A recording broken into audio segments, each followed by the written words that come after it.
Ty's pickup rumbled down the dusty dirt road leading to his grandfather's ranch, the sun dipping low behind the hills and casting long shadows across the golden fields.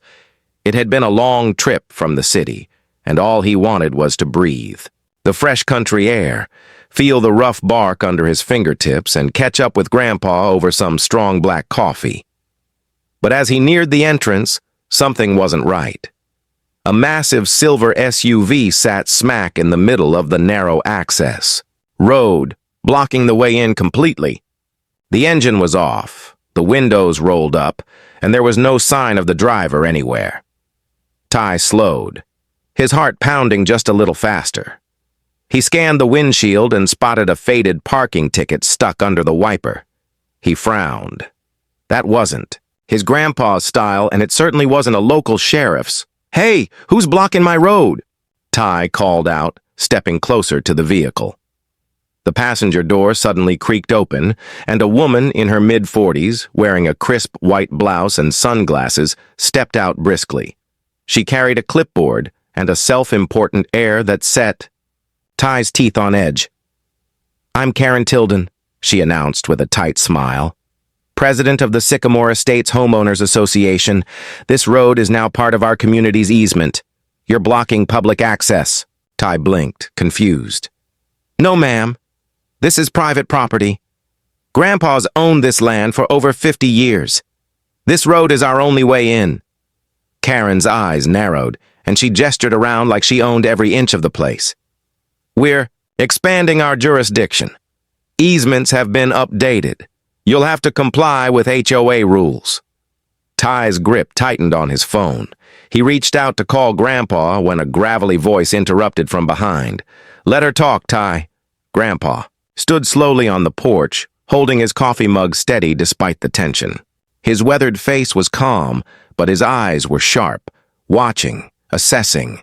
Karen's lips twitched in frustration as she glanced at Grandpa, who didn't move a muscle. "Your grandfather needs to understand the new regulations," Karen said, ignoring him completely. "Your vehicles will need to be registered, fees paid, and the road maintained according to HOA standards." Ty felt a surge of anger. "This is ridiculous. You can't just claim our road like that." Karen stepped forward, clipboard raised, like a weapon. "I'm authorized to enforce these rules. If you don't cooperate, I'll have no choice but to escalate this." Grandpa took a slow sip from his mug, never taking his eyes off Karen. "Lady," he said finally, voice low and steady, "this is my land. Your authority ends where my fence begins." Karen's jaw tightened. She pulled out a laminated flyer and slapped it onto the SUV's hood, the wind catching it and making the paper snap.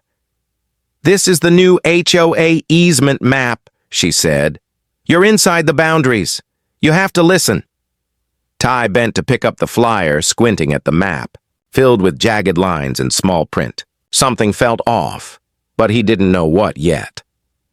As the sun set, the tension thickened.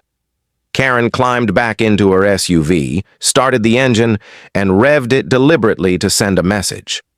Ty glanced back at Grandpa, who gave a slight nod, silent, but clear. This was only the beginning, and the road ahead promised a fight far bigger than anyone expected. The next morning dawned crisp and clear, the kind of fresh air only the countryside could offer. Ty sat on the porch beside Grandpa, nursing. A steaming cup of coffee, eyes fixed on the silver SUV still stubbornly parked halfway down the dirt road. It hadn't moved since the night before. Karen was inside, no doubt plotting her next move. Grandpa didn't say much, just adjusted his worn hat, took a slow sip, and leaned back in his chair, his gaze never leaving the stubborn blockade. His silence was louder than any argument.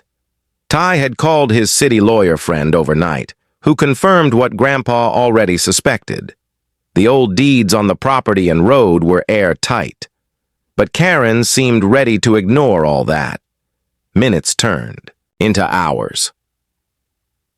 Around noon, Karen emerged from the SUV, clipboard in hand again, and started hammering a bright orange flyer to the wooden fence post by the gate. The flyer read, Sycamore Estates HOA Notice. Compliance required. Failure to register vehicles and pay dues will result in enforcement action. Her voice was loud enough for the entire ranch to hear as she called out to no one in particular. This is your final warning. You will be fined if you don't comply. Ty stepped forward, trying to keep his voice calm. This is private property. You have no authority here. Karen smiled, but it didn't reach her eyes. You'll learn that the HOA's influence reaches farther than you think, and I have the backing to prove it. Grandpa stood then, slow but deliberate, his cane tapping the wooden porch. Influence don't mean squat if it ain't law, he said quietly. And I don't see any law here but my deed. Karen's eyes flickered toward him, annoyance flashing. Your grandfather is old-fashioned. Times are changing. We have legal teams. We're prepared. The tension between the two was like static in the air.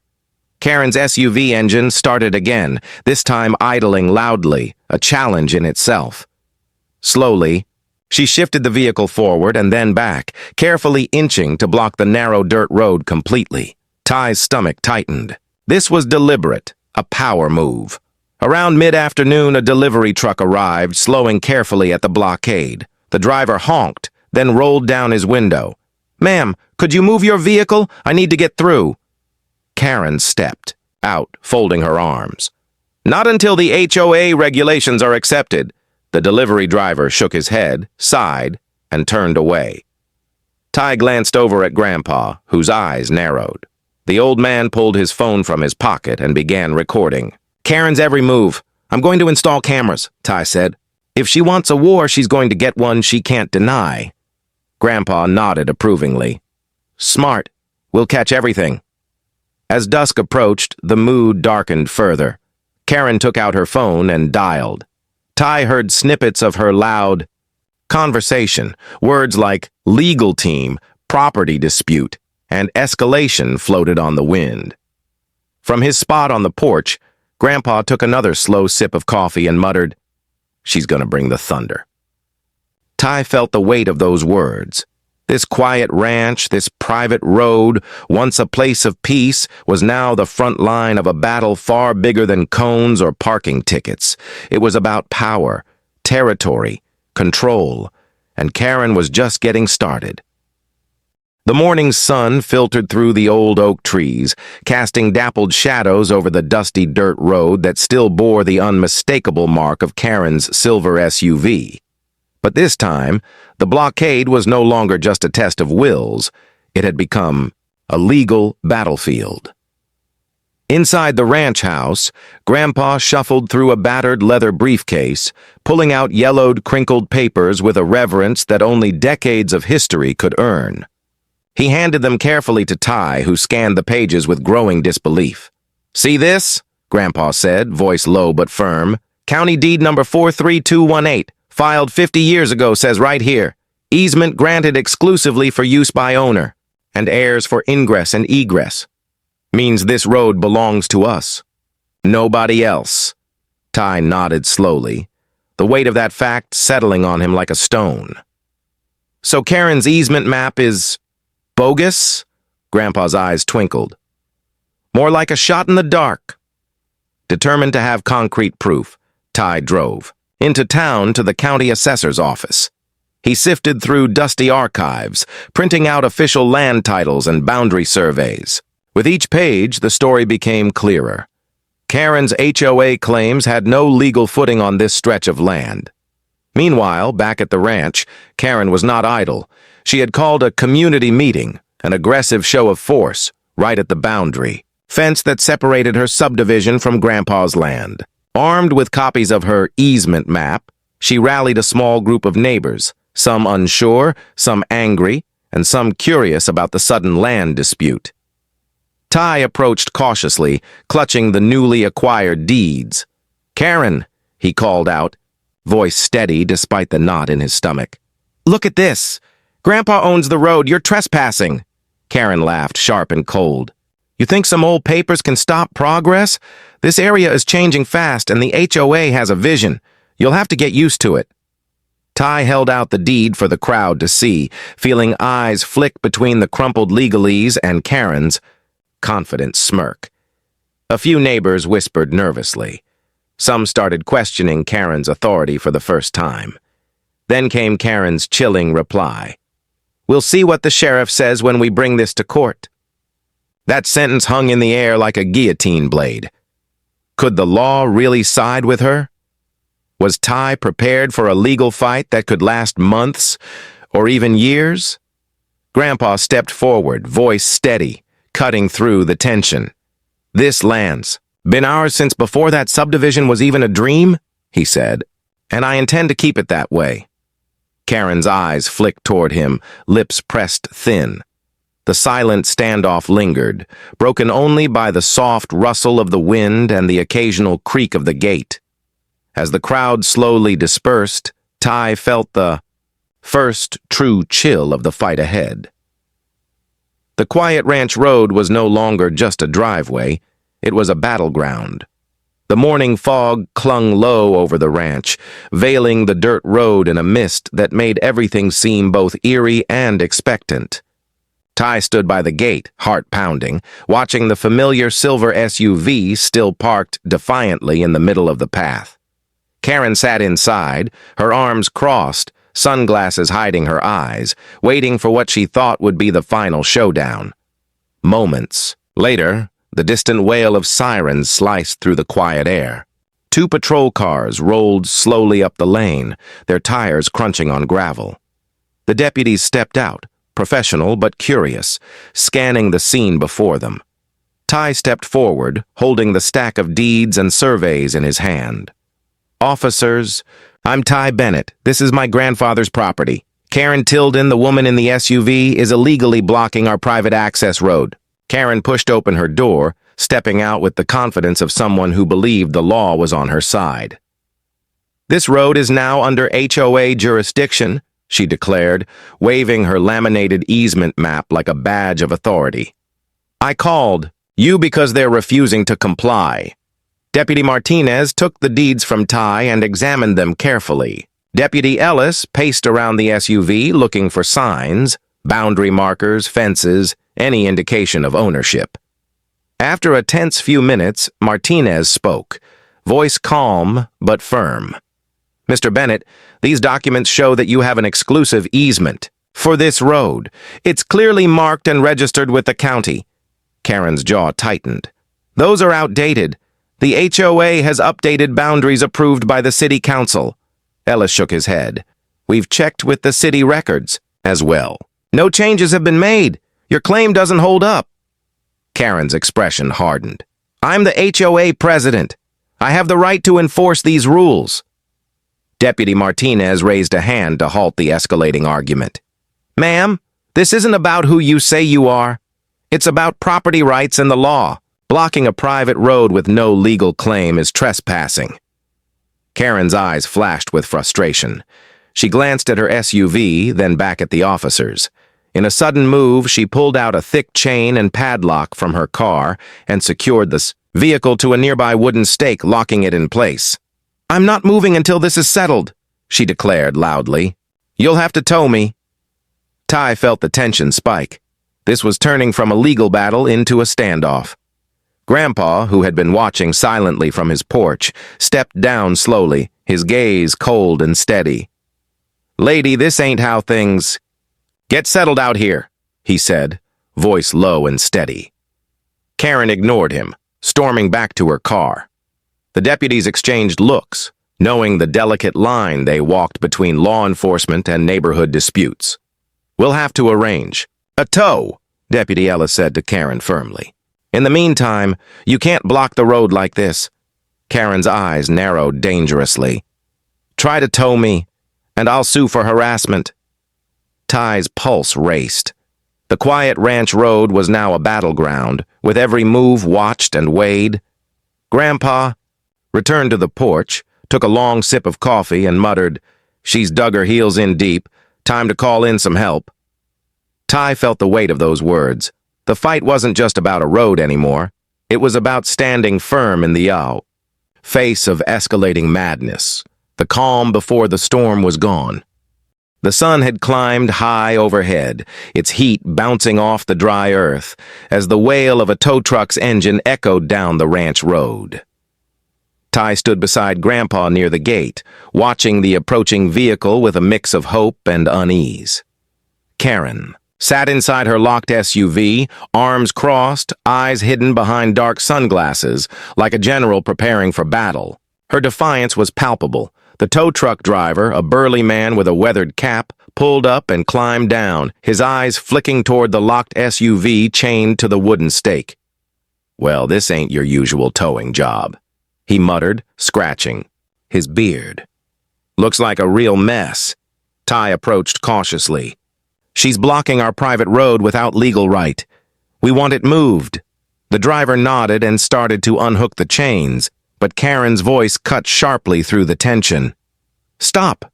You have no right to tow my vehicle. This is HOA property." "Now, and I'm the president!" Ty felt his fists clench. "This road isn't HOA property. Grandpa's deeds say otherwise." The driver hesitated. "I'm just the guy hooking up the truck. Legal stuff isn't my problem. But if you want me to tow it, I'll do it."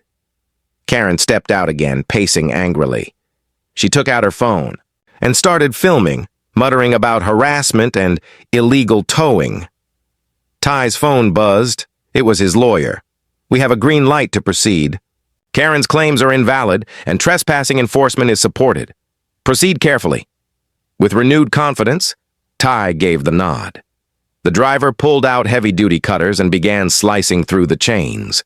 Karen shouted protests, but no one listened. As the last chain fell away, the driver hooked the SUV to the tow truck's arm. Slowly, the vehicle was lifted, freeing the narrow dirt road. Karen glared daggers, but she couldn't stop the tow truck as it slowly drove away. Ty felt a surge of triumph, but also a deep unease. Karen wasn't done. From the porch, Grandpa watched quietly. "You've won the battle," he said, "but the war ain't over." Later that day, Karen sent a blistering letter through her HOA's lawyers demanding damages for unauthorized towing and harassment. The letter claimed they had the right to enforce easements and demanded Ty pay thousands in fines. Ty read the letter aloud to Grandpa. The old man shook his head. "They're throwing everything at us. We gotta stay sharp." Days later, Ty began installing security cameras along the road and around the gate. He documented every visit, every move Karen made. The tension turned from physical standoff to a high-stakes game of evidence and patience. One evening, as Ty reviewed the footage, his eyes caught something odd. A shadowy figure lurking near the property line. Someone tampering with the gate's lock. "Grandpa," Ty said, voice low, "someone's trying to sabotage us." Grandpa nodded grimly. "Looks like Karen's got more tricks up her sleeve." The fight for the ranch road had spiraled into a fight for their entire legacy, and neither side was willing to back down. The night wrapped the ranch in deep darkness, broken only by the soft glow of security camera LEDs blinking steadily along the gateposts. Ty sat in the dimly lit living room, eyes glued to the monitor as footage played on loop. There it was again, a shadowy figure creeping near the gate, crouching low, hands fiddling with the lock. Ty's heart pounded. This wasn't just a legal battle anymore. It was turning personal. "Grandpa, we've got to be ready for anything," Ty whispered, dialing his lawyer to report the sabotage. Grandpa, seated calmly across the room, took a long drag from his pipe and said, "This Karen's a different kind of problem. She's playing dirty now." Determined to catch the culprit in the act, Ty and Grandpa set up motion-activated floodlights to flood the driveway with bright light at any movement after dark. They also rigged a hidden second camera, disguised as a birdhouse, facing the gate. That night, as the ranch fell silent, the cameras caught what they feared most. Karen herself, or someone with her unmistakable gait and signature floral jacket, slipping out from the shadows and working swiftly to jimmy the lock. Ty's blood ran cold. He grabbed his phone, ready to call the sheriff, but thought better of it. Karen had already burned bridges with the local law enforcement. This was going to have to be dealt with quietly. Suddenly, the floodlights snapped on, bathing the intruder in harsh white light. Caught off guard, Karen, or the figure, froze for a second before sprinting away into the thick brush lining the property. Ty stepped outside, flashlight in hand, calling out, "Who's there? This is private property." No answer. The next morning, Ty posted a notice on the gate. "Trespassers will be prosecuted." He also sent a copy of the video footage to his lawyer. But Karen wasn't done. Later that week, a cryptic voicemail came through on Ty's phone. Her voice, thin and cold, warned, "You think this is over? You're on borrowed time, Ty. The HOA will get what it wants." Ty felt a chill creep down his spine. This wasn't just a property dispute. This was a vendetta. Grandpa, usually unflappable, shook his head. "I've seen tough folks in my time, but she's got something vicious in her." Ty knew the only way forward was to keep fighting smart. He began reaching out to sympathetic neighbors and local officials, rallying support with undeniable evidence: the deeds, the footage, and the illegal blockade. But Karen was relentless. One afternoon, Ty discovered tire marks circling the newly installed cameras. Someone had tried to run them over with a heavy truck.